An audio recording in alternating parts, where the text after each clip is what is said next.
Yeah, and thanks for bringing that positivity back because it's so important. I think what gets me going is the fact that we've been lied to, and the fact that my profession was lied to.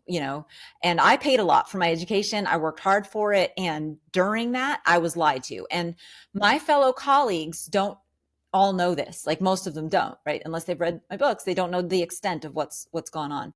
And that's very disturbing. And on the flip side of it, though, is kind of like I would love it if we would go back to the idea of remember the victory gardens in the 1940s. Like my Yeah. mom was born in the 40s, and she's a child of that era, and she had that book. Like we had that book laying around. She was a gardener. I had a little mini garden when I was a kid. We can do that again. And it doesn't even have to be capitalistic. We just grow our own food and we can give We it away can. if we want. We can. But unlike the 40s, we now have this amazing internet that we can use for good and we can use for good food. And we can actually connect to farmers across the country and they can send us lard. It can be done. Like if you literally can't get lard nearby, I guarantee you can get good, healthy lard online. It's going to take some education, it's going to take some research, but you can do it. So, um, as a pig farmer, that's the first thing I bring up when I talk about fat is lard because I mean, I'm obsessed with it. I use it for everything, for cooking, and I even use it in baking. I'll use half lard, half butter in cookies. Like it has good nutritional value to it that people are always bunking and not understanding. But so that brings me back to, I guess maybe my last question for you is, okay, so we know we're going to look for vegetable oil in our food and we're going to choose to just pass it by if it has that, which unfortunately means we're passing by what, 98% of the processed food probably.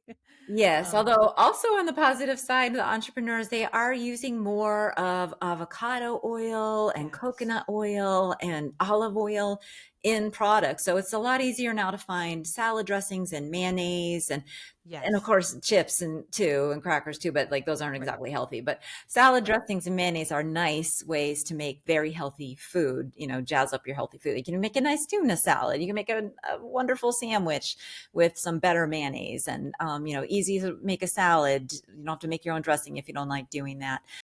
So there are many, many more now. You can even get Pam cooking spray that now has avocado oil and even, I believe, coconut Yeah. oil I've seen. Yeah. And there's more and more chains that are, just today I saw, or I forget the name of it already. It was like they have 50 locations. Where I am, they have one. It's a Middle Eastern chain. Or no, I think it's Israeli food. But 50 locations now, they're seed oil free. So Wow. there's more and more seed oil free places to go out and enjoy food. And some of these places that are going seed oil free are using tallow. Some of them are like going into lard as well. But all of Yeah. them are going to be So better tasting. that okay, I lied about having one last question. I have two more. um, so I was going to ask you, what should we be using at home in our own cooking, our own baking? What do you recommend for the healthy fats? But then I don't want to forget my follow-up question. I want to come back to the avocado oil you mentioned because I do use a lot of that. And I want to come back to, let's not forget, even though this is a good thing that with capitalism, we're getting all these great products now. People realize with the Maha movement that we want better food and they're providing it. That's good. We also need to realize, wait a minute though, everybody's in this for money. Everybody is very good at marketing. How do we know we're genuinely getting the good stuff?